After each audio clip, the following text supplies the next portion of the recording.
আচ্ছা, আজকে তাহলে আমরা শুরু করব হচ্ছে এই যে এই অঙ্কটা দিয়ে 6 নম্বর দিয়ে। আর 1 থেকে 5-এর মধ্যে তোমাদের যে ডাউটটা ছিল, একটা অ্যান্সার আসার পর তুমি ধরতে পারতেছো না বা এটা বুঝতে পারতেছো না যে এটা কিসের সমীকরণ নির্দেশ করে, ওইটা আমি ক্লিয়ার করে দিবো আজকে, সমস্যা নাই। যে সমীকরণে আসুক তুমি অ্যাটলিস্ট চিনতে পারবা যে এই সমীকরণটা কি নির্দেশ করে। আচ্ছা, এই 6 আর 7, এখানে আমাদের ক্যালকুলেশনের একটু ভিন্নতা আছে। নিয়ম যে নতুন একটা কিছু আসছে তা না, ক্যালকুলেশনের ধরনের মধ্যে একটু ভিন্নতা আছে। আর এই টপিকটা থেকে বা এই জায়গা থেকে বোর্ড পরীক্ষায় ইতিপূর্বে অনেকবার প্রশ্ন আসতে দেখা গেছে। আচ্ছা, আমি হলো এই দুইটার মধ্যে 7 নাম্বার যেটা, এটা একটু বড়, এটাই করে দিচ্ছি। 6 নাম্বারটা তোমাদের বাড়ির কাছে থাকবে, মানে 7 নাম্বারটা যেই স্ট্র্যাটেজিতে করবো, যেভাবে ক্যালকুলেশন আগাবো, 6 নাম্বারটা ঠিক ওইভাবেই করবা, দেখবা যে মিলে গেছে। 6 নাম্বারটা তুলনামূলকভাবে ছোট। তাহলে 7 নম্বরে এখানে আমাদের দুইটা জিনিস দেওয়া আছে।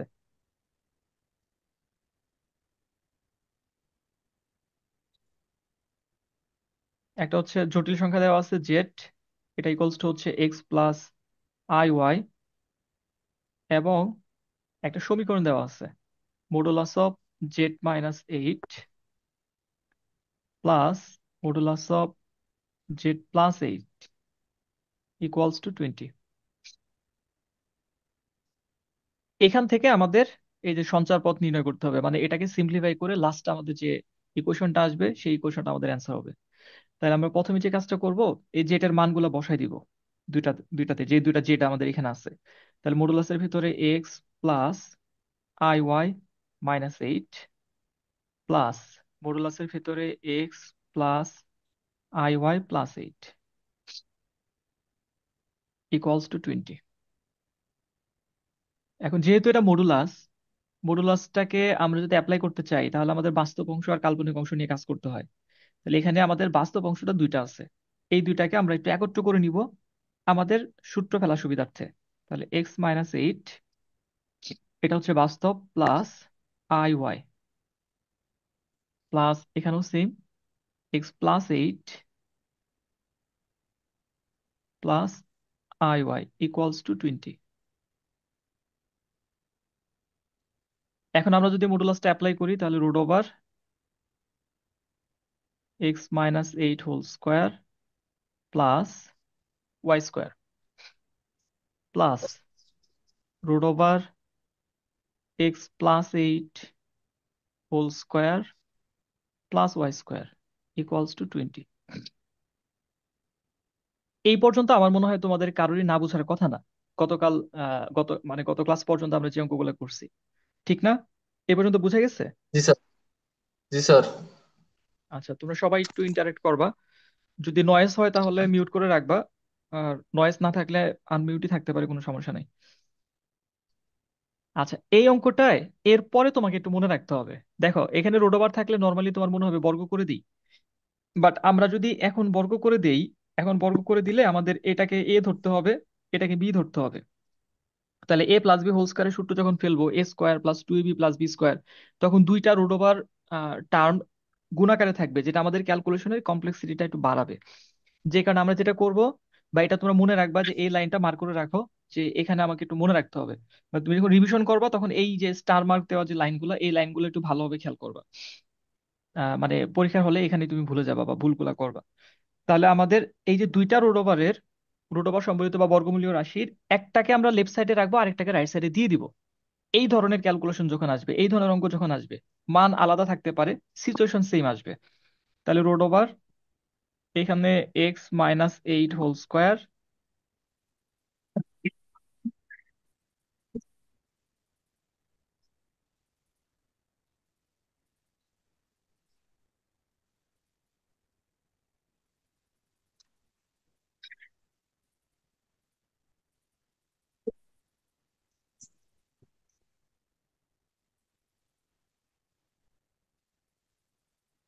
দুই পাশে বর্গ করে দেবো এখন।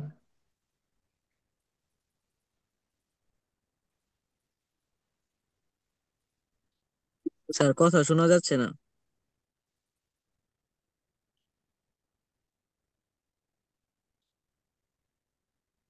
স্যার, আপনার কথা শোনা যাচ্ছে না।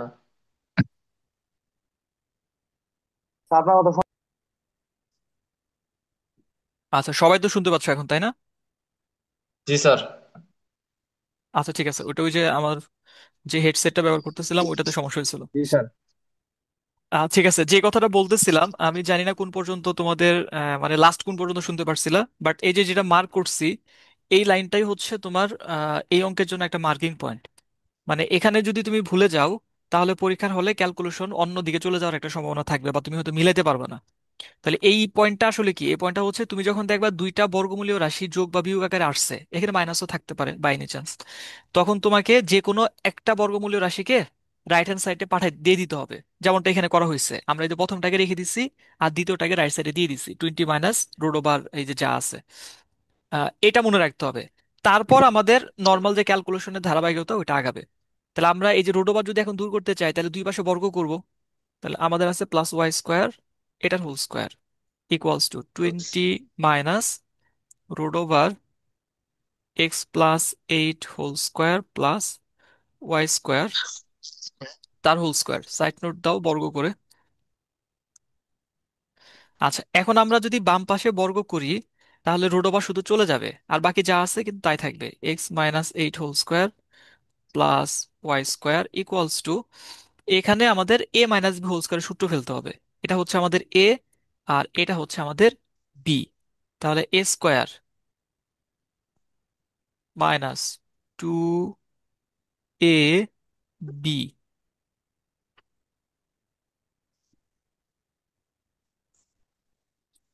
Plus B square.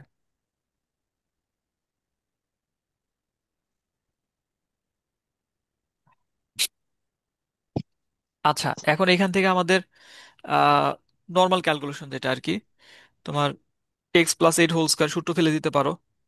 তাহলে a স্কোয়ার মাইনাস 2ab, তাহলে 8 × 2 = 16x হবে, plus 8 × 8 = 64 plus Y square equals to 20-কে যদি আমরা বর্গ করি তাহলে 400 মাইনাস 40 রুট ওভার, এই রুট ওভারটা থাকবেই এখানে, এই যে হোল স্কয়ার হবে না? হ্যাঁ এখানে হোল হ্যাঁ স্কোয়ারটা বাদ হ্যাঁ। পড়ছে।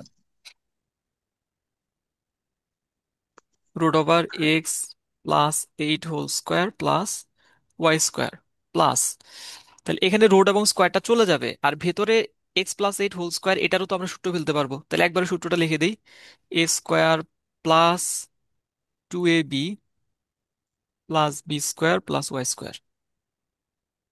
এখন দুই পাশে যদি একই চিহ্ন বিশিষ্ট থাকে তখন আমরা ক্যান্সেল করতে পারি, যে কারণে এই যে বাম পাশের এক্স স্কোয়ার ডান পাশের এক্স স্কোয়ার চলে যাবে, ওয়াই স্কোয়ার চলে যাবে, 64 চলে যাবে।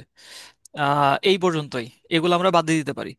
তাহলে বাকি যা থাকে এখানে আছে -16x, আর এই যে +16x আছে এটাকে আমরা এই পাশে দিতে পারি। তাহলে -16x equals to 400 - 40 root over x+8 whole square plus Y square. আচ্ছা, এখন এখানে আমাদের -16 তাহলে -32x ইকুয়ালস টু, এখানে আপাতত আর কিছু করব না, 40 root over x+8 whole square plus Y square. তো এখন আমাদের এই যে রুট ওভারটা যদি দূর করতে চাই তাহলে আমাদের আবারও বর্গ করতে হবে। তো তার আগে আমরা এটাকে একটু ছোট করে নেই। তাহলে আমরা যদি এটাকে ছোট করতে চাই আমাদের কি করতে হবে, একটু ভাগ করতে হবে। কত দ্বারা ভাগ করা যায়? 8 দ্বারা ভাগ করতে পারবো, ঠিক না? সবগুলো 8 দ্বারা বিভাজ্য জি হবে। স্যার। তাহলে -8 দ্বারা আমরা ভাগ করে দেই, -8 দ্বারা যদি ভাগ করে দেই অথবা +8 যেটাই করো কোনো সমস্যা নাই, তাহলে এখানে হবে 4। আচ্ছা, 8 দ্বারা যদি ভাগ করে দেই তাহলে 4x ইকুয়ালস টু 50 মাইনাস 4 5 5। 5, হ্যাঁ, root over x+8 whole square plus Y square. আচ্ছা, এখন আমরা পুনরায় বর্গ করলে রুট ওভারটা চলে যাবে। তার আগে যেটা করবো যে এটা হলো আরেকটা লাইন যেখানে মনে রাখবা যে আমাদের এই যে শুধু 50 যেটা আছে এটাকে আমরা লেফট সাইডে নিয়ে আসবো, যাতে আবার আমাদের এই মাইনাস বি হোল স্কোয়ারের সূত্র না পড়ে। কারণ এখন যদি তুমি বর্গ করে দাও তাহলে তোমার 50 square minus 2 × 50 × 5 root over something plus 5 root over something whole square, তাহলে তখন কি হবে? তখন তোমার ওই যে টু এবি যে অংশটা, ওই অংশের মধ্যে কিন্তু রোডোবারটা থেকেই যাবে, রোডোবার দূর হবে না। আমরা সিম্পলিফাই করতে চাচ্ছি, আমাদের টার্গেট এই যে বর্গমূল যেটা আছে, রোডোবার যেটা আছে, এটা দূর করে ফেলা, যাতে একটা সহজ সমীকরণ আসে। তাহলে 50 যদি আমরা বাম পাশে নিয়ে আসি, আমরা পাবো হচ্ছে -4x -50 equals to -5 into root over x+8 whole square plus y square. Minus গুলো সব বাদ দিয়ে দিতে পারি আমরা, তাহলে 4x+50 equals to 5 into root over x+8 whole square plus y square. আমি একেবারে ডিটেলস করতেছি, তোমরা দুই এক লাইন স্কিপ করতে পারো, মাঝে কোনো সমস্যা নাই। তাহলে এখন আমরা বর্গ করে দিব, বর্গ করে দিলে 4x+50 এটার square equals to 5 into root over x+8 whole square plus y square, এটার স্কোয়ার। তাহলে এখন আমাদের a+b হোল স্কোয়ারের formula a² plus 2ab plus b² equals to, এখানে 25 রুট ওভার যদি চলে যায়, তাহলে x+8 whole square plus Y square.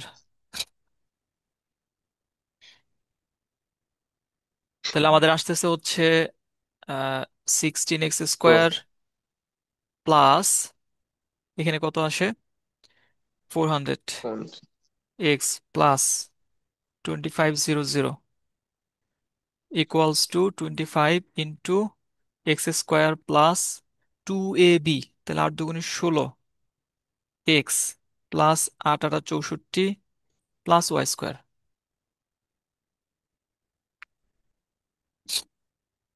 এখন এই 25 দ্বারা গুণ করে দিয়ে সব এক পাশে নিয়ে আসলে আমরা অ্যান্সারটা পেয়ে যাব। তাহলে 16x² প্লাস 400x, এটার ক্যালকুলেশনটা শুধু একটু লেন্দি হয়, একটু বড় হয়, কিন্তু তোমার কঠিন কিন্তু না। ওই মনে রাখার জন্য দুইটা যে লাইন বা দুইটা জায়গা, ওইটা যদি তোমার ভুল না হয় তাহলে একটু বড় হইলেও অঙ্ক ভুল হবে না, মিলে যাবে। 25x² প্লাস, প্রতি চারটা 25-এ হলো 100 হবে, তাহলে এরকম 4×4 = 16, 400, তাহলে 400x প্লাস 64টা আছে, তাহলে আবার 4×16 = 64, তাহলে 4×4 = 16, 1600 প্লাস 25y স্কোয়ার। এখন আমরা সব এক পাশে নিয়ে আসি, 16x² plus 400x 2500 minus 25x² minus 400x plus 1600, sorry minus হবে এটা, -25y² ইকুয়ালস টু 0। তাহলে 16টা আর হচ্ছে 25টা, -9x²। -9x², 400, 400 বাদ। 400 চলে যাবে, আর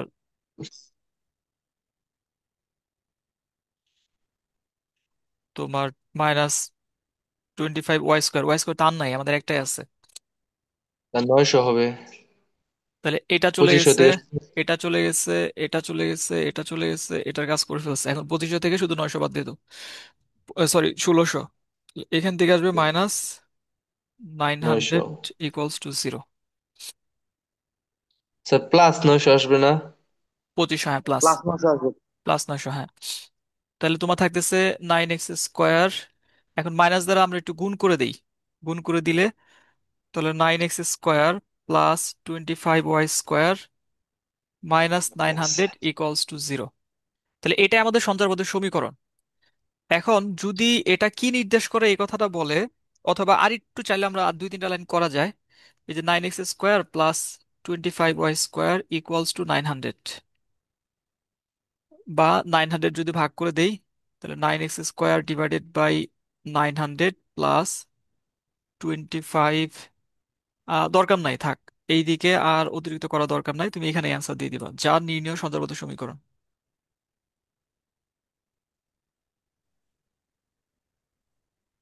সঞ্চারপথ নির্দেশ করো, নির্ণয়ন করো স্যার, লিখছি। হ্যাঁ, এটাই সঞ্চারপদ যা আসছে, এটাই অ্যান্সার।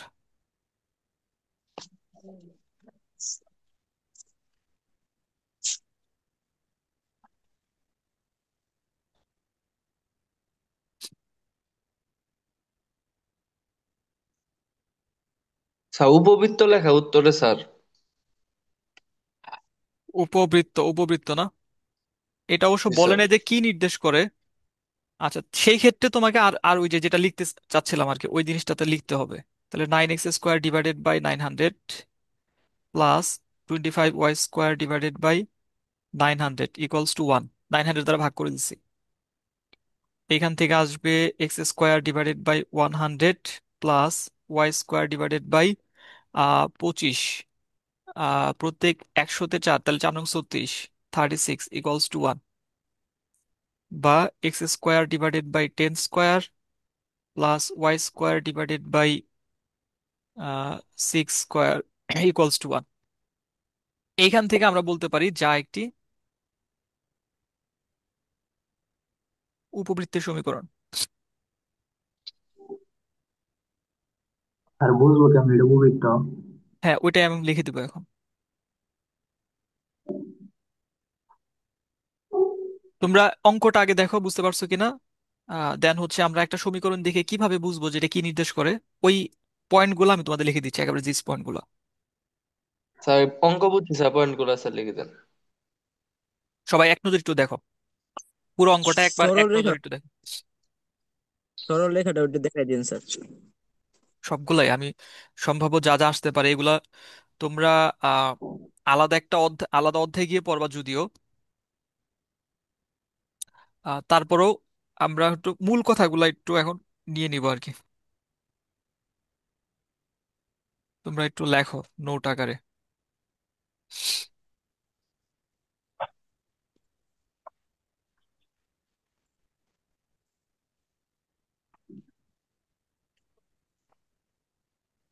তোমরা হেডলাইনে লিখবা কি নির্দেশ করে। এক, সরল রেখা এক্স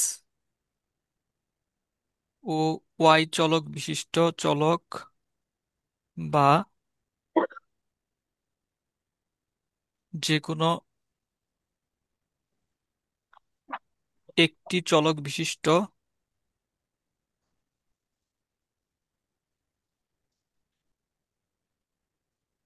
একঘাতী সমীকরণ।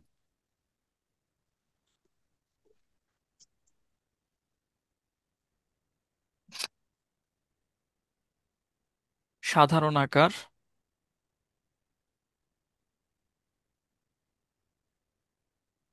লেখা না বুঝলে বলবো, একটু টেনে লিখতেছে এই জন্য একটু হচ্ছে আর কি। X plus b y plus C equals to 0।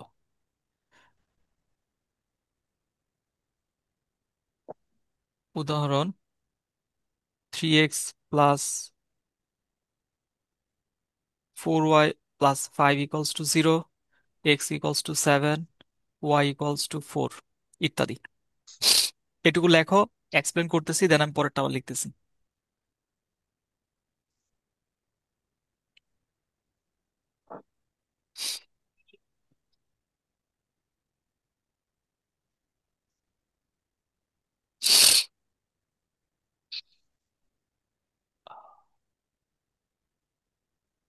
হঠাৎ করে তো ঠান্ডা লাগছে। সাধারণ আকার এটা A X A square X plus B X plus C না minus C? Plus C, plus C, A X plus B Y plus C, square নাই কোনো।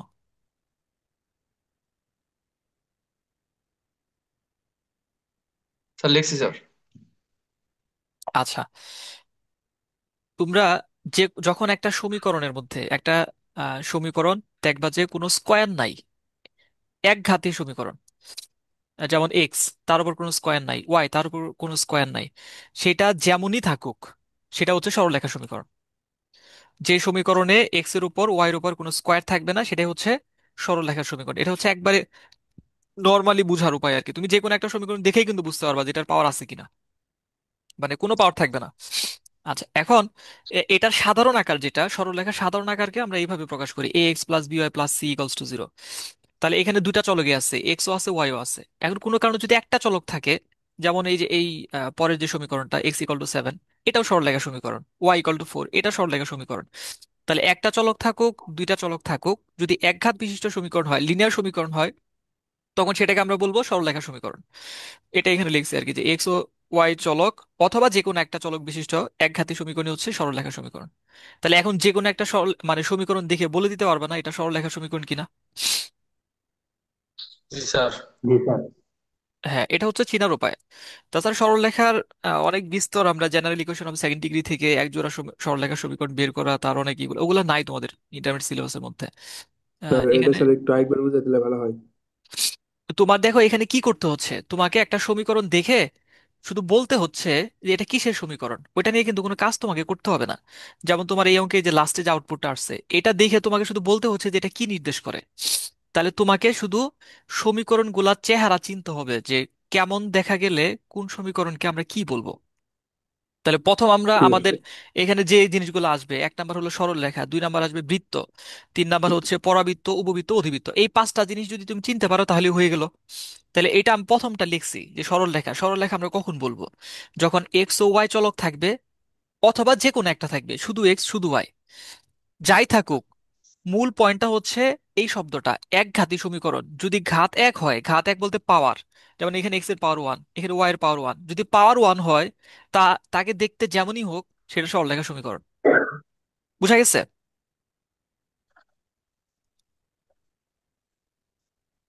এখন ক্লিয়ার কিনা বলো? জি স্যার। আচ্ছা, তো এখানে উদাহরণ দিচ্ছি কয়েকটা। যেমন 3x+4y+5, এটা একটা সরলরেখা সমীকরণ। তারপরে যদি শুধু এক্স থাকে কেমন থাকতে পারে, এরকম থাকতে পারে x = 7, শুধু ওয়াই থাকলে y = 4। তো এরকম যত সমীকরণ আসবে সবগুলাকে আমরা বলবো সরলরেখা সমীকরণ। এখন তোমার ওই যে যে অ্যান্সারটা সরলরেখা সমীকরণ পাইছো ওইটা তুমি দেখবা, ওইটা দেখে তুমি জাস্টিফাই করবা যে এইটুকু জানার পর একটা সমীকরণ দেখে তুমি বুঝতে পারতেছো কিনা এটা সরলরেখা সমীকরণ। যদি বুঝতে পারো তাহলেই হয়েছে তোমার, মানে এখানে আর তেমন কিছু জানতে হবে না। সরলরেখার উপর আমরা একটা অধ্যায় পড়বো, পুরো একটা অধ্যায়, 7টা পরিচ্ছেদ আছে এখানে। আচ্ছা, এরপরে হলো স্যার, বৃত্ত।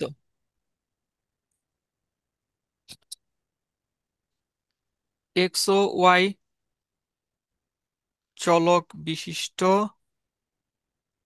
এটা লিখে দিছিলাম কতদিন, এক্স ওয়াই চলক বিশিষ্ট দ্বিঘাত সমীকরণ। দ্বিঘাত সমীকরণ যাতে দুটা জিনিস, এক, x² ও y² সহগ সমান, দুই নাম্বার এক্স ওয়াই নাই, এক্স ওয়াই নাই বলতে এটা x × y নাই। আচ্ছা, এটাকে তিনটা বৈশিষ্ট্য আকারে লেখা হয়। এটা এক নাম্বার, এটা দুই নাম্বার, এটা তিন নাম্বার, ওইরকম আর কি। তাহলে এটার সাধারণ আকার কেমন? এটার সাধারণ আকার কয়েকটা আছে। সাধারণ আকার, সাধারণ আকার এক, x² + y² + 2gx + 2fy + c = 0। দুই, x - a² +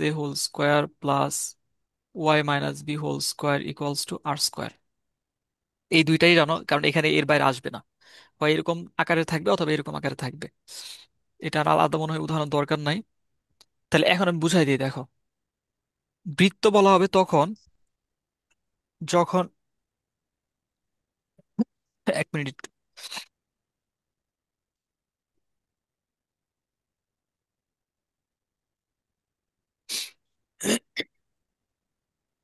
যখন তুমি দেখবা যে যে সমীকরণটা ফাইনালি আসছে, লাস্টের যে সমীকরণটা আসছে, তুমি যদি দেখো তাতে এক্স এর উপরও ঠান্ডার কারণে বারবার হাঁচি আসতেছে, আমি সরি আসলে। তুমি দেখবা যে এক্স এবং ওয়াই দুইটার উপরে স্কোয়ার আছে কিনা, যেমন এটাতে কিন্তু দুইটার উপরে স্কোয়ার আছে, এক্স এর উপর স্কোয়ার আছে, ওয়াই এর উপর স্কোয়ার আছে। তার মানে এটা বৃত্তের সমীকরণ হতে পারে, তখন তোমার সিদ্ধান্ত হচ্ছে এটা বৃত্তের সমীকরণ হতে পারে।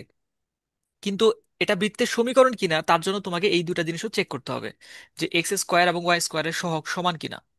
দুই নাম্বার হচ্ছে এটাকে এক্স এবং ওয়াই গুণাকার আছে কিনা, এক্স ওয়াই নাই বলতে এক্স এবং ওয়াই গুণাকারে থাকবে না। এখন যদি তুমি খেয়াল করো, দেখো এখানে x² সহগ হচ্ছে এই যে 1/100, আর y² সহগ হচ্ছে 1/36। তাহলে সমান তো হইল না। যেহেতু সমান না তাহলে এটা বৃত্ত না, বৃত্ত না হলে কি হবে ওটা পরের ব্যাপার। বুঝা গেছে? তাহলে বৃত্তের সমীকরণ কখন হবে? টেকনিক হচ্ছে x² থাকতে হবে, y² থাকতে হবে এক। দুই হচ্ছে এক্স স্কোয়ারের সাথে যা থাকবে গুণাকারে থাকুক ভাগাকারে থাকুক, ওয়াই স্কোয়ারের সাথে যা থাকবে গুণাকারে থাকুক ভাগাকারে থাকুক সমান থাকতে হবে। 3 নাম্বার, এক্স ইন্টু ওয়াই কোনোভাবে থাকা যাবে না। সাধারণ আকার কেমন হয়, এই যে x square plus Y square, দেখো এটাতেও সহগ ওয়ান এটাতে সহগ ওয়ান সেম আছে। তারপর 2g মানে হলো এখানে এক্স এর একটা মান, 5x 7x এই টাইপের। 2f(y) ওই যে ওরকম, 6y 7y এরকম, আর সি তো ধ্রুবক। এই বৃত্তের উপর আমাদের পুরো একটা অধ্যায় আছে, ওইখানে দুইটা পরিচ্ছেদ আমরা পড়বো বৃত্ত নিয়ে।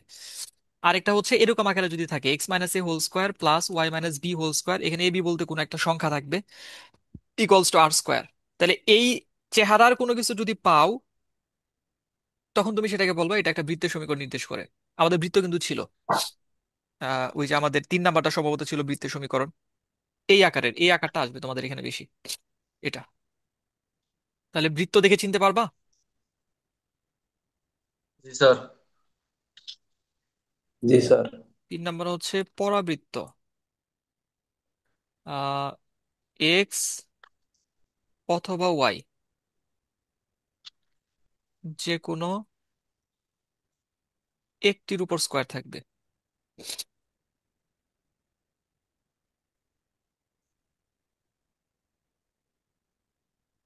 মানে একটা দ্বিঘাত হবে, যেমন Y square equals two 4ax। তারপরে তোমাদের এরকম কোনো অঙ্ক নাই এখানে যেটা যেটা পরাবৃত্ত হয়, তারপর জেনে রাখো x square equals two 4ay। তো এরকম, মানে তোমার এক্স এবং ওয়াই দুইটা চলকই থাকতে হবে, একটার উপর স্কোয়ার আছে আরেকটার উপর নাই, এই ধরনের কেস একটাই, কোনো কনফিউশন হবে না। তুমি যদি দেখো এক্স এর উপর আছে অথবা ওয়াই এর উপর আছে, আরেকটার উপর নাই, তাহলে চোখ বন্ধ করে বলে দেবা এটা একটা পরাবৃত্ত নির্দেশ করে। তোমার কনফিউশনটা হবে কোথায়, উপবৃত্ত আর অধিবৃত্তে। 4 নাম্বার উপবৃত্ত,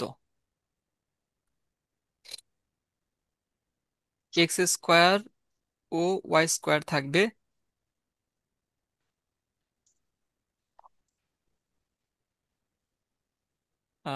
এদের সহগ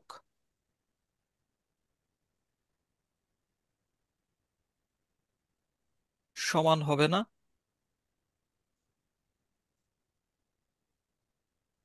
মাঝের চিহ্ন প্লাস হবে।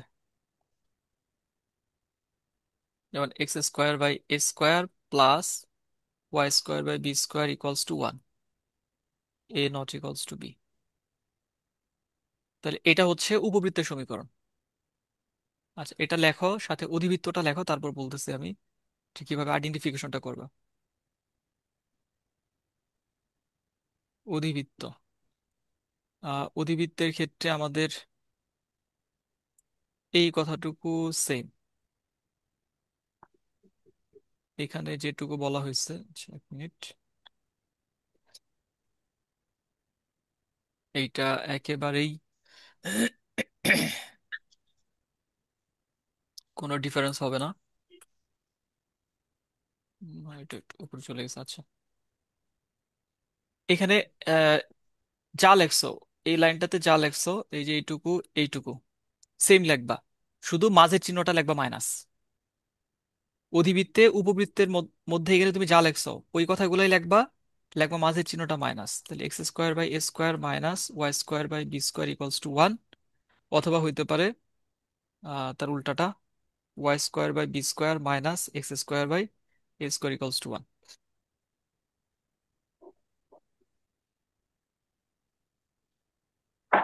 এটা লেখো, আমাদের জুম সেশন যদি ডিসকানেক্ট হয়ে যায় আমি আবার নতুন তোমাদের জয়েনিং লিংক দিব, ওটাতে তোমরা আবার জয়েন করে ফেলবা দ্রুত।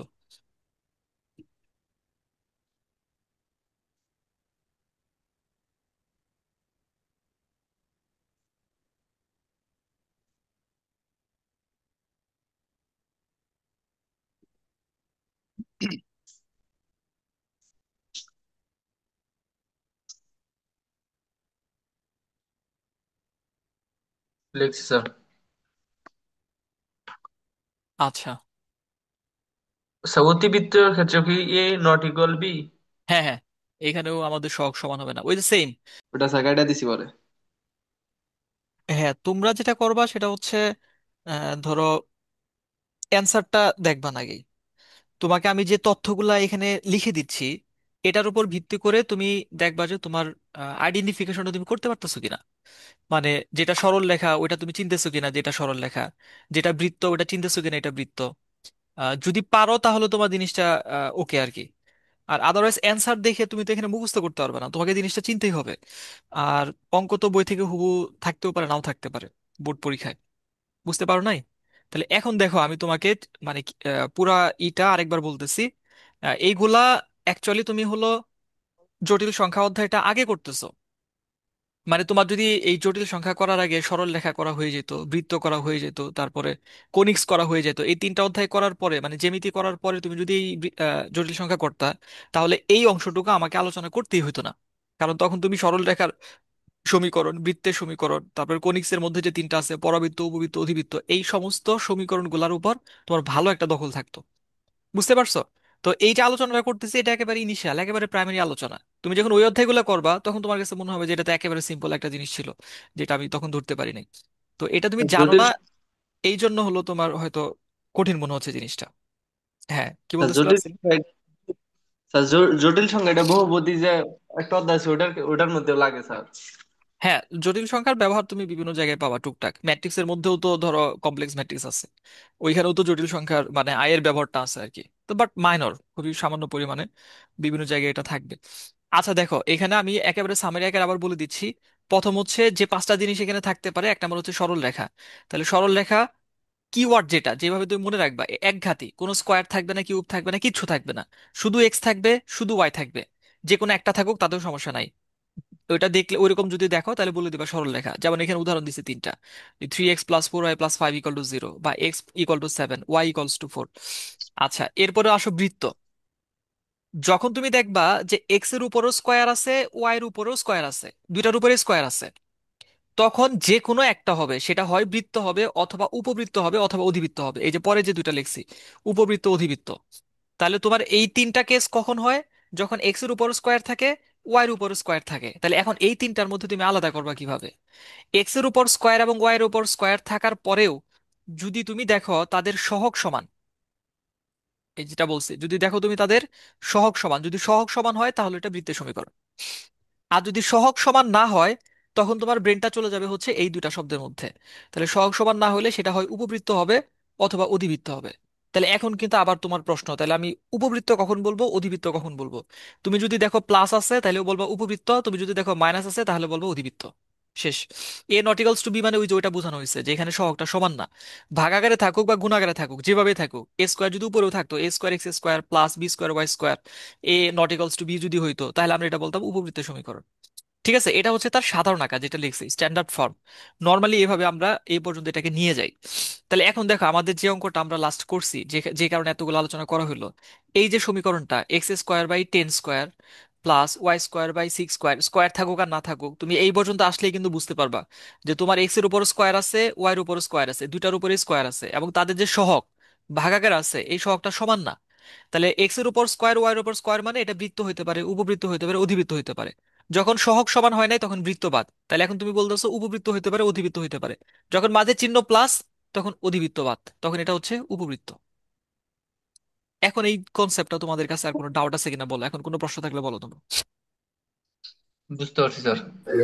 স্যার পরাবৃত্তটা স্যার আরেকবার আলোচনা। ও আচ্ছা, পরাবৃত্ত মাঝখানে বলি নাই। আচ্ছা, পরাবৃত্ত হলো আরো সহজ, এটা একটাই, মানে ওয়ান ইন এ কাইন্ড বলতে পারো আর কি। সরল রেখা যেমন তুমি এক্স এর উপর ওয়াই এর উপর স্কোয়ার না থাকলে সরল রেখা বলতেছো। আর তুমি যদি দেখো যে কোনো একটার উপর স্কোয়ার আছে, হয় এক্স এর উপর অথবা ওয়াই এর উপর, তখন ওটাকে বলবো পরাবৃত্ত। সমীকরণ দেখতে যেমনই হোক, ধর এরকম যদি থাকে x = 5y² + 4y + 7 এরকম থাকলো, দেখো এখানে এক্স আছে, ওয়াই আছে, স্কোয়ার কয়টার উপর আছে? একটার উপর আছে, এই যে ওয়াই স্কোয়ার আছে। ওয়াই আছে থাকুক, সমস্যা নাই, কিন্তু দ্বিঘাতটার শুধু ওয়াই, তাহলে এটা পরাবৃত্ত সমীকরণ। মানে সমীকরণের চেহারা যা ইচ্ছা হোক, যেমন হোক, যদি দুইটা চলকের মধ্যে শুধুমাত্র একটা চলকের উপর স্কোয়ার থাকে আরেকটার উপর না থাকে, তাহলে ওটা পরাবৃত্ত সমীকরণ। ঠিক আছে, বুঝতে পারছো? জি স্যার। তো জি এগুলার স্যার। আমি কিন্তু হলো জিস্ট কথাটা বলছি তোমার, শুধু ইন্টারমিডিয়েট সিলেবাসের আলোকে যে জিনিসগুলো তুমি কিভাবে আইডেন্টিফাই করবা। এগুলোর অনেক কথা আছে জ্যামিতির, মানে এরিয়াটা ম্যাথমেটিক্স অনেক বড়। তোমরা অনার্সে গিয়েও দেখবা যে অ্যানালিটিক্যাল জিওমেট্রির মধ্যে এই জিনিসগুলো পড়তেছো, এই যে পরাবৃত্ত, উপবৃত্ত, অধিবৃত্ত, মানে কোনিক্সের অনেক ইলাবোরেটলি থাকবে। 2D তে পড়বা, 3D তে পড়বা। আচ্ছা, আপাতত আমাদের এইটুকু, আমি যা লিখছি এখানে, যে যেটুকু লিখছি এর বাইরে এই কনসেপ্টের উপর তোমার আর কিছু জানার প্রয়োজন নাই। আইডেন্টিফিকেশনের জন্য, এই যে একটা অ্যান্সার আসার পর সেটা কি নির্দেশ করে এটা বলার জন্য এটুকু যথেষ্ট। এখন যেটাই আসুক, অ্যান্সারটা এখন যাই আসুক, তুমি দেখে বলে দিতে পারবা এটা সরল রেখা নাকি বৃত্ত, নাকি উপবৃত্ত, না অধিবৃত্ত, না পরাবৃত্ত, কি নির্দেশ করে। ইনশাল্লাহ এখন তোমার পারার কথা, এখন আর মিস হওয়ার কথা না। আচ্ছা, আমরা আবার একটু ফিরে যাই আমাদের প্রশ্নে। তাহলে এখন দেখো, এই যে এই অঙ্কটা, এটা তোমাদের তাহলে বাড়ি কাজ থাকলো 6। এটা একইভাবে করবা, এই অঙ্কটা যেভাবে করছি হুবহু ওইভাবেই করবা। লাস্ট হলো এই জায়গা থেকে 8 নাম্বারটা আমি করে দিই। এটা খুব বেশি বড় অঙ্ক না, ছোট অঙ্ক। আর 9 নাম্বার যেটা, এটা হচ্ছে আর্গুমেন্ট বের করতে হবে, এটা তোমাদের বাড়ি কাজ থাকবে।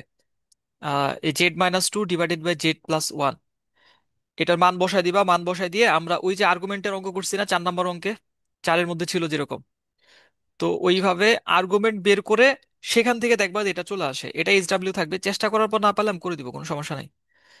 বোর্ডে আসে নাই, যে অঙ্কগুলো বোর্ডে আসে নাই ওই ধরনের অঙ্কগুলো তোমাদের কলেজের পরীক্ষায় আসার সম্ভাবনা খুবই কম।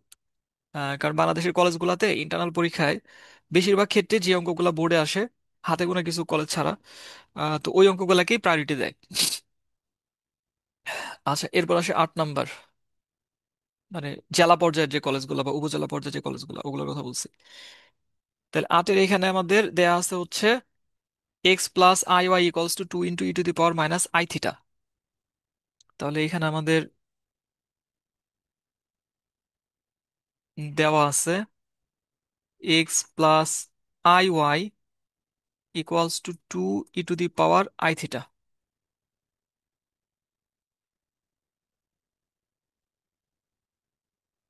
আচ্ছা, এইখান থেকে আমাদের কিছু একটা দেখাইতে হবে। তো তোমার প্রশ্নে একটা হিন্টস দেওয়া আছে, এই যে হিন্টস দিয়ে দিছে e⁻i থিটা বা -i থিটার মান এখানে বলে দিছে। আচ্ছা, একটু ভুল লিখছি, এটা e⁻−i থিটা, এখানে মাইনাস আছে একটা। তাহলে e⁻−i থিটার মানটা দেওয়া আছে, বাট তোমার এই অঙ্ক যদি পরীক্ষায় আসে ওইখানে কিন্তু হিন্টস লেখা থাকবে না। এটা তোমার জানা থাকতে হবে যে ওই যে তোমার অয়লারের যে এইটা আমরা দেখছিলাম জটিল সংখ্যার প্রথম দিন বেসিকের মধ্যে, ওইখানে কিন্তু বলছিলাম যে e⁻i থিটা ওইটা হচ্ছে cos theta plus i sin theta, আর যদি মাইনাস থাকে তাহলে মাঝে মাইনাস হবে। তো এখানে এটা আমাদের দেওয়া আছে।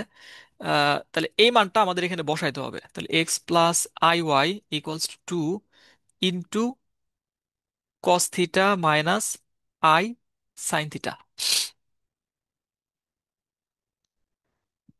আচ্ছা, এরপরে নর্মাল ক্যালকুলেশন, x+iy এটা = 2 দ্বারা গুণ করে দিব, 2 cos theta minus 2i sin theta.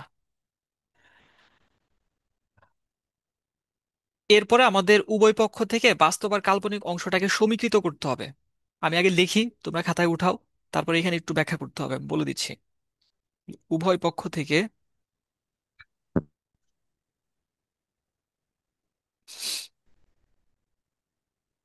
বাস্তব ও কাল্পনিক অংশ, বাস্তব ও জটিল অংশ, আচ্ছা যাই হোক, কাল্পনিক জটিল সমার্থক শব্দ সমীকৃত করে পাই।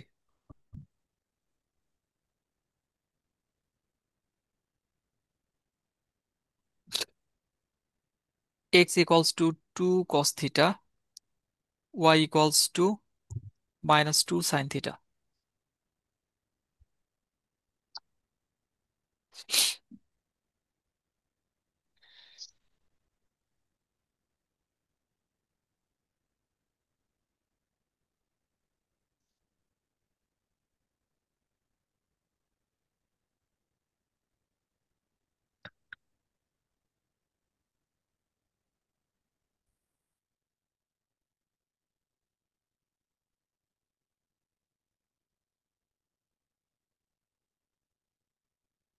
লেখা হলে জানাও আমাকে। হয়েছে স্যার।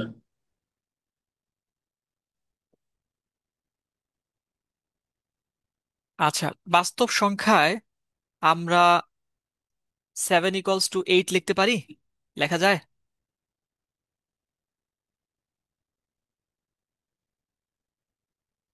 কি 7 = 8 লেখা স্যার যাবে? বুঝলাম না। মানে আমাদের বাস্তব সংখ্যায় 7 = কি আমরা 8 লিখতে পারবো? বা 9 = না কি স্যার। 10 লিখতে পারবো? 10 = না কি স্যার। 3 লিখতে পারবো? লিখতে পারবো না। আমরা কি লিখতে পারি? একটা সংখ্যাকে শুধুমাত্র তারই সমান লিখতে পারি, মানে 7 = 7 লেখা যাবে, অন্য কিছু লেখা যাবে না। তো জটিল সংখ্যার ক্ষেত্রেও জিনিসটা সেম, একই। মানে একটা জটিল সংখ্যাকে তুমি শুধুমাত্র তারই সমান লিখতে পারবা। তাহলে এখানে তুমি কি করতেছো? এখানে তুমি বলতেছো x + iy এটা একটা জটিল সংখ্যা, এই পাশে যেটা আছে এটাও একটা জটিল সংখ্যা, মাঝখানে তুমি চিহ্ন দিছো সমান চিহ্ন। তাহলে লজিক অনুযায়ী এইটা আর এটা তো একই সংখ্যা হওয়ার কথা, অন্য সংখ্যা তো পরস্পর সমান হতে পারবে না। তাই যদি হয় তাহলে এখানে বাস্তব অংশ হচ্ছে এক্স, এখানে বাস্তব অংশ হচ্ছে 2 cos θ। এরা দেখতে আলাদা, কিন্তু তাদের মান কি সমান হইতে হবে না? জি স্যার। তাছাড়া তো আমরা এটাই করতে পারবো না। তো এই জন্য আমরা এই যে যখন দুইটা জটিল সংখ্যাকে আমরা সমান দেখাচ্ছি, তখন উভয় পক্ষ থেকে সমীকৃত বলতে সমান দেখানো, কোন অংশকে সমান দেখাবো? বাস্তব সমান বাস্তব, কাল্পনিক সমান কাল্পনিক। মানে আই তো আমরা নিব না, আয়ের সহগ নিব শুধু। তাহলে এই জন্য লেখা হয়েছে x = 2 cos θ, x = 2 cos θ। আর এখানে আয়ের সহগ হচ্ছে ওয়াই, সেই ওয়াই আমরা লিখছি।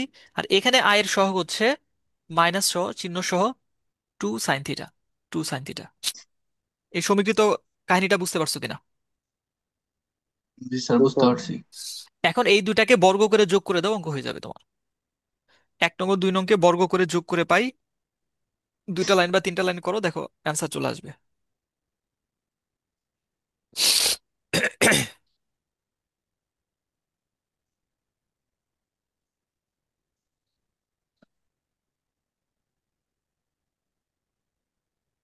স্যার আমার এখানে একটু সমস্যা ছিল, আবার প্রথম থেকে একটু হালকা রিপিট করলে ভালো হতো।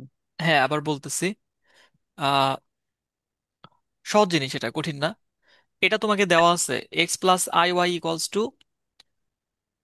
2 e⁻⁻i θ। এই যে e⁻⁻i θ, এটার মান এটাও প্রশ্নে বলে দিচ্ছে cos θ - i sin θ, বাট এটা তোমাকে মুখস্থ রাখতে হবে। প্রশ্নে অনেক সময় দেওয়া থাকবে না, বা সাধারণত দেওয়া থাকবে না। তাহলে আমরা মান বসাই দিচ্ছি, মান বসাই দিয়ে গুণ করছি, আর কিচ্ছু করা হয় না এই পর্যন্ত। 2 দ্বারা গুণ করছি 2 cos θ, আর মাইনাস মাইনাস 2 দ্বারা গুণ করছি i × 2 sin θ। তাহলে এখানে বাম পক্ষেও আমাদের একটা জটিল সংখ্যা, ডান পক্ষেও একটা জটিল সংখ্যা। তাহলে দুইটা জটিল সংখ্যা বা বাস্তব সংখ্যা দিয়ে উদাহরণ দিয়ে বলছি যে 7 = আমাদের 7ই লিখতে হয়। 7 = আমরা 70 লিখতে পারবো না, 7 = 17 বা অন্য কোনো সংখ্যা লিখতে পারবো না। তাহলে বাস্তব সংখ্যায় যেমন একটা সংখ্যা শুধুমাত্র তারই সমান হতে পারে, জটিল সংখ্যার ক্ষেত্রেও আমাদের জিনিসটা সেম, একই। অন্য একটা জটিল সংখ্যার সমান আমরা একটা জটিল সংখ্যাকে লিখতে পারি না। তাহলে এখানে তুমি যেটা লিখছো x + iy = এই পাশে হচ্ছে 2 cos θ - 2i sin θ, তাহলে এই দুইটাও সমান। এই দুইটাও যদি একই সংখ্যা হয়, সমান সংখ্যা হয়, তাহলে বাস্তব অংশ বাস্তব অংশের সমান হবে, কাল্পনিক অংশ কাল্পনিক অংশের সমান হবে। ওই কথাটা লিখছি যে উভয় পক্ষ থেকে বাস্তব ও কাল্পনিক অংশ সমীকৃত করে পাই, সমান দেখায় পাই x এই যে 2 cos θ, x = 2 cos θ। আর এখানে আয়ের সহগ হচ্ছে ওয়াই, এটা হলো যে সেই ওয়াই, y = -2 sin θ। এরপর আমাদের কোশ্চেনের ডিমান্ড হচ্ছে আমাদের দেখাইতে হবে এই যে এই জিনিসটা x² + y² = 4। তাহলে x² লাগবে, y² লাগবে। এই জন্য আমরা যে এই যে দুইটা সমীকরণ পেলাম, এই দুটাকে যদি বর্গ করে যোগ করে দেই, তাহলে আমরা x²y² পাবো, আমাদের প্রমাণ হয়ে যাবে। তাহলে 1² + 2², এটা থেকে পাই x² + y² = 4 cos²θ + 4 sin²θ। এই মাইনাসটা স্কোয়ারের কারণে প্লাস হয়ে গেছে। 4 যদি আমরা কমন নেই, তাহলে cos²θ + sin²θ, 4 × 1 = 4। সুতরাং x² + y² = 4। শেষ।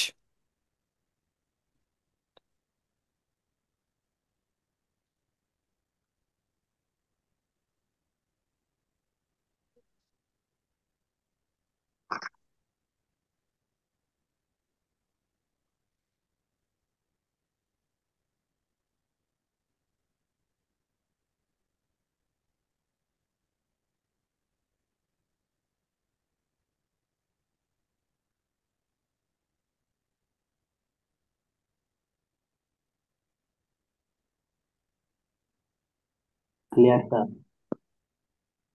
ঠিক আছে, তাহলে আমাদের 7 নাম্বার মোটামুটি কমপ্লিট। আহ এখানে 7-এর আর যা থাকলো তোমাদের বইয়ে যদি আরো অতিরিক্ত অঙ্ক থাকে ওগুলো তোমরা ট্রাই করবা। তোমার কলেজের পরীক্ষায় বা নর্মালি পরীক্ষায় এই পর্যন্তই দেখা যায় প্রশ্ন আসে। 9 নাম্বারটা এটাও তোমাদের বাড়ি কাজ দিলাম, আর্গুমেন্ট যেহেতু করা হয়েছে এটার জাস্ট আর্গুমেন্ট বের করবা। z-2 ডিভাইডেড বাই z+2, এটার আর্গুমেন্ট বের করে ইকুয়ালস টু π/2, ওইখান থেকে দেখবা এই প্রমাণটা আসে। তোমরা যদি একেবারে না পারো তখন করে দেবো আমি, সমস্যা নেই। ঠিক বাট আছে তোমার স্যার। পরীক্ষার প্রিপারেশনের জন্য 7-1 থেকে 7-8 এই পর্যন্ত ভালো করে করবা। এর মধ্যে এই যে যে চারটা গোল দেওয়া হয়েছে, 2, 6, 7, 8, এই চারটা অঙ্ক থেকেই সাধারণত দেখবা যে ঘুরে ফিরে পরীক্ষা আসতেছে বা সিমিলার টাইপের। আচ্ছা, এখন চলে আসো হচ্ছে 9 নাম্বার। এন্ড তোমরা কি আজকে আরো করতে পারবা, না আজকে এই পর্যন্ত থাকবে? 7 পর্যন্ত ক্লিয়ার করবা আগে। করতে পারবো।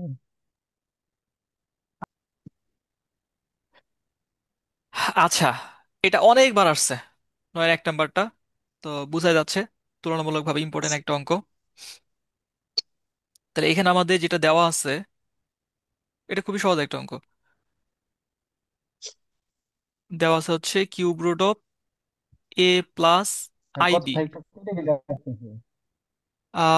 এইটা যদি তোমাদের সবারই হয় তাহলে আমার এখানে নেটওয়ার্কের প্রবলেম, আর যদি শুধু তোমার হয় তাহলে তোমার নেটওয়ার্কের প্রবলেম। তোমরা কি সবাই মানে আমাকে ক্লিয়ারলি শুনতে পাচ্ছ কিনা? স্যার আপনার স্যার শোনা যাচ্ছে ক্লিয়ারলি। হ্যাঁ, তাহলে আমার এখানে সমস্যা নাই। আচ্ছা, রেকর্ড ক্লাস তো আমি দিয়ে দিব, সমস্যা নাই। দেখো, আচ্ছা এখানে এই যে 1 নাম্বার যেটা এখানে দেখো দেওয়া আছে, কি দেওয়া আছে হচ্ছে cube root of a+ib equals to x+iy। Cube রুটের মানে হচ্ছে এটার পাওয়ার, a+ib-র পাওয়ার হচ্ছে 1/3। ঠিক আছে, তাহলে এখন তোমার কাজ হচ্ছে এখান থেকে এ এবং বি এর মান বের করা। তাহলে এটা বের করতে গেলে তুমি যেটা করবা, তুমি দেখবা যে এখানে কি আছে, এখানে আছে কিউব রুট। তাহলে কি করলে এই কিউব রুটটা দূর হবে? একটু চিন্তা করে বলো তো, কি করলে আমরা কিউব রুটটা দূর করতে পারবো? স্যার ঘন হ্যালো। করে দিলে দুই পাশে। হ্যাঁ, কিউব করে দেন। ঘন করে দিতে হবে। যদি শুধু রুট ওভার থাকে তাহলে বর্গ করে দিতে হবে। যদি এখানে 4 থাকে তাহলে উভয় পক্ষে ঘাত 4 নিতে হবে। যদি এখানে 5 থাকে উভয় পক্ষে ঘাত 5 নিতে হবে। এরকম থাকবে না? এরকম সাধারণত কিউব রুটই থাকবে। তাহলে আমরা দুই পাশে যদি ঘন করে দিই তাহলে A plus I B equals to X plus I Y, এটার আবার হোল কিউব হয়ে যাবে ঘন করে। তাহলে A plus I B equals to, এখানে A plus B whole cube, তার ফর্মুলা তাহলে A cube plus 3a² B plus 3ab² plus B cube. Formula ফেললাম জাস্ট। ফর্মুলা ফেলার পর A plus I B equals to, এখন হলো আয়ের মানগুলো আমরা বসাবো। আয়ের মান বলতে আয়ের উচ্চতর ঘাত যেগুলো আছে, আয়ের থেকে বড় যেগুলো আছে, যেমন আই² আই কিউব।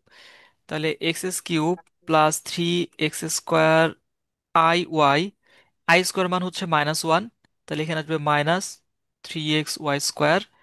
আই কিউবের মান হচ্ছে -i, তাহলে -i y³।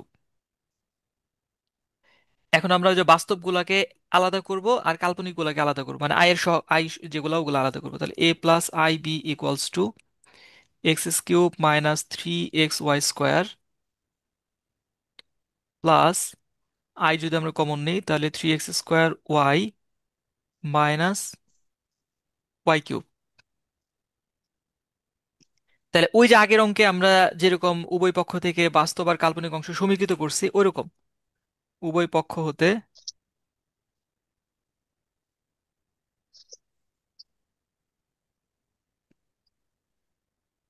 বাস্তব ও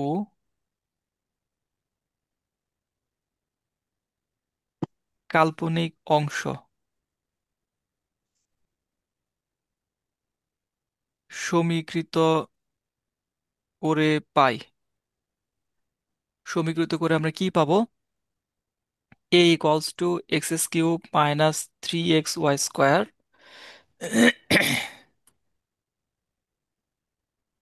b equals to 3x² y - y³। এই পর্যন্ত বুঝতে পারলা কিনা দেখো, এটা আমাদের প্রথম ধাপ। সিম্পলিফাই, মানে সিম্পলিফাই করে এ এবং বি এর মান বের করা।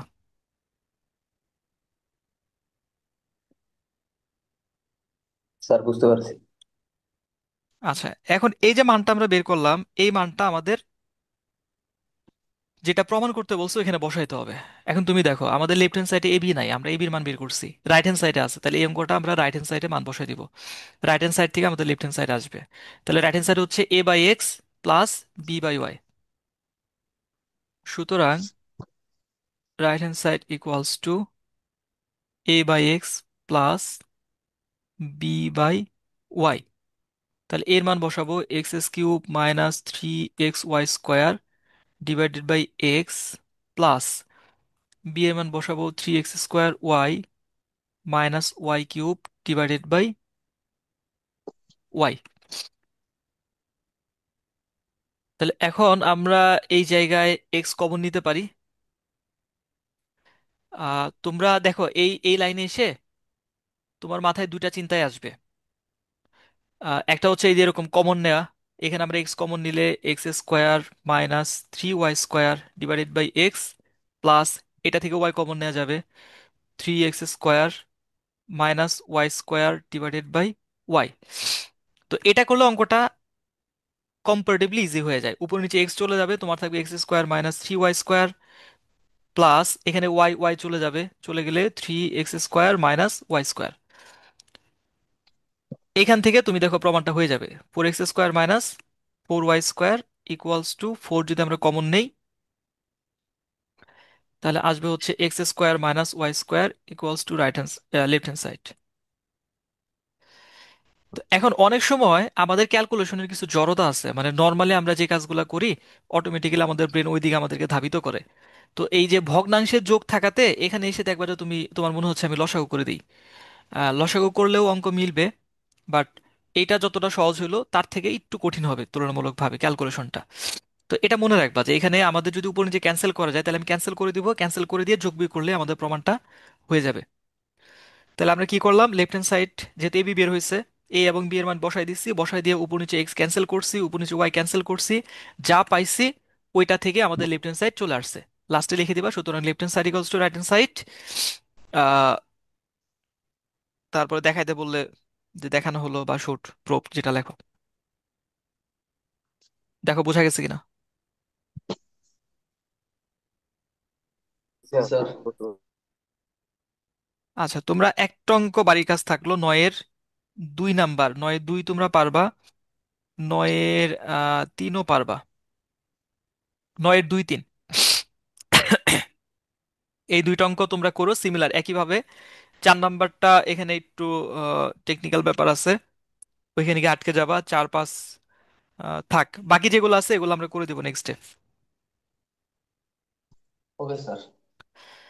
আচ্ছা তোমরা আমি হচ্ছে